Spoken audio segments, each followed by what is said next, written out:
हाँ हाँ, ये होना चाहिए। फ़ोन कॉल पे जो है वो जब आप कॉल करें तो पोलियो की कैंपेन की बात देखते हैं, लेकिन हम वैसे इन तमाम चीज़ों के इश्तिहारात पे आपको पता है करोड़ों रुपए की जो है वो टीवी टेलीविज़न पे और ये फ़ोन कॉल पे आपने जो है वो अच्छा आइडिया दिया है, इस पे भी जो है वो सोचते हैं। दूसरी बात ये कि ये जो परसेप्शन है ना कि ये वायरस जो है वो अफ़गान बस्तियों में ज़्यादा है या जो है वो रिफ्यूज़ल जो है वो पश्तो स्पीकिंग लोगों में ज़्यादा है। मैं आपको चलें आपने बात की तो मैं आपको और कैटेगराइज़ कर दूँ।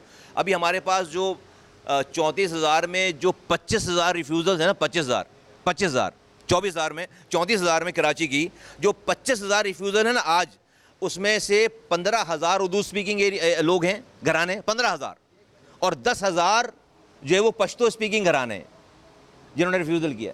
हाँ हाँ हाँ, ये मुझे पता है कि आपके बैकग्राउंड में, तो ये जानना ज़रूरी है। देखिए, हम जब तक हम रियलिटीज़ को जानेंगे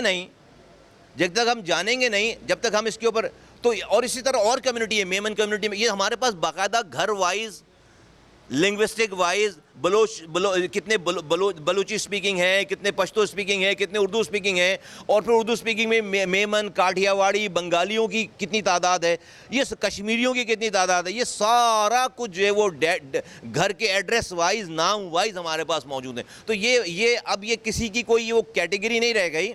अब वो रिफ्यूज़ल किसी भी वजह से हो, उसके रीज़न कोई भी और हो, लेकिन ये फैक्ट्स हैं, ये नंबर्स हैं हमारे पास। जी, आप कह रहे हैं।